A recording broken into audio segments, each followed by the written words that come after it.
Hi, I'm sarahxmiracle, and today we're going to be talking about how you might sell a $4 million resale condo. Now, I have a case study to share with you. It was an Astrid Meadows unit, 1938 square foot freehold in District 10. But some of you may have other properties in this quantum in other areas. They could even be landed homes, but resale condos specifically have their own unique challenges, especially if they're older, even though they're bigger. Today, I'm going to share with you these key points about bank valuations, about marketing materials, also about competitive market analysis, and finally, how do we continue to monitor the market to achieve this sale in a reasonable amount of time, which we did in 2.5 months for $4 million.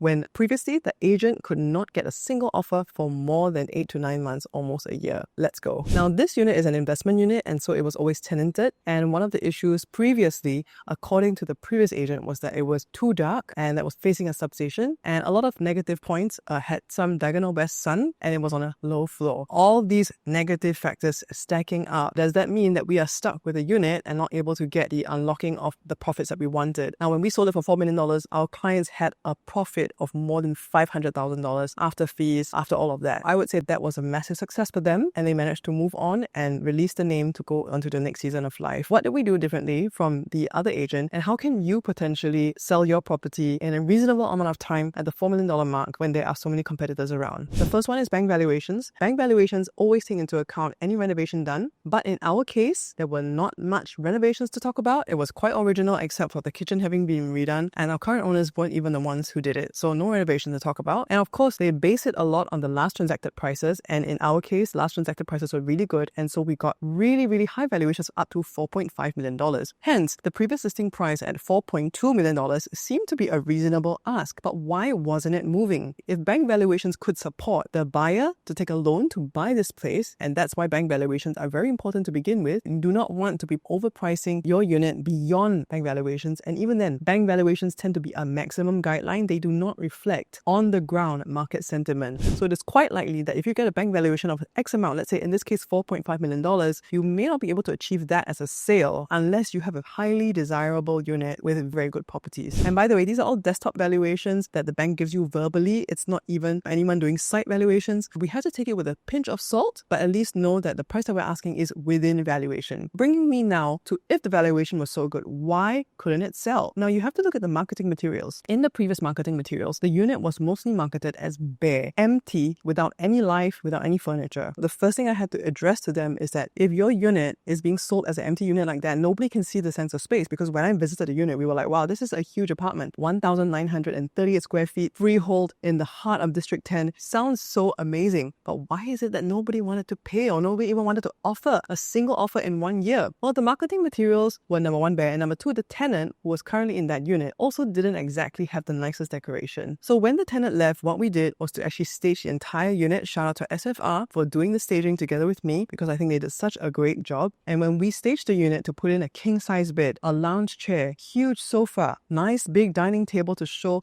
our 7.9 meter long dining area, and even like bar stools to show you how you could use the dry kitchen counter, 2 single beds in one of the common bedrooms to show you that this room is that big. When we were able to do all of that, the marketing materials changed completely 100%. So not just the staging, but number one, doing a home tour, number two, doing a 360 virtual record of this entire space so that our buyers could even walk through the unit before they stepped into the house. And so they were already pre-sold before they even stepped into this unit. Now, of course, there is an element of overcoming the objections that we had listed. Previously, the agent said low floor, dark, west sun, and also there was a substation in the corner outside. It's not even something that you can directly sense or view inside the house, but a lot of people had these objections about the substation, and I actually wrote, apart from the marketing materials that we had to work on, I wrote to the utilities, SP, and asked them, what is the substation for? And it was a distribution substation to power down. All the concerns about electromagnetic fields to do with this substation was really unfounded, because there was already metal insulation inside of the substation that actually prevents the EMFs from actually coming out. And in fact, the EMF levels in Singapore are much lower than the WHO standards and requirements for substation EMF. There was actually nothing to be concerned about, but a lot of buyers were just using it as an excuse to not proceed further. Objection handling, I had to handle all of that, right? And we have to know actually all the negative features, and we have to anticipate all these potential objections of our potential buyers and highlight some of the beautiful things about the house and find out the truth about the supposed negative points. And in this case, the truth will really set you free, and I'm glad that we managed to get that email from utilities utilities side, saying that EMF is really negligible from this substation. Let me recap what we've done so far. We did the bank valuations. We found that our asking was not unreasonable. We did an entire revamp of the unit. We staged it up. We did an entire brand new set of marketing materials, a proper home tour, the 360 virtual, and of course, we also boosted it with advertising credits on our property portals. And the last thing we need to look at is our competitive market analysis. Now, I presented to our sellers the entire series of searches of $4 million condominiums in Freehold District 10. And we found that within $4 million, you could get apartments that are, number one, closer to the MRT because Astrid Meadows was not. Number two, within 1 kilometer of good schools such as Nanyang and Raffles Girls, and we were not, or even Henry Park. And hence, these typical factors that you would associate paying a premium for an apartment were just not there. And hence, they were willing to lower their expectations of the selling price from $4.2 to $4 million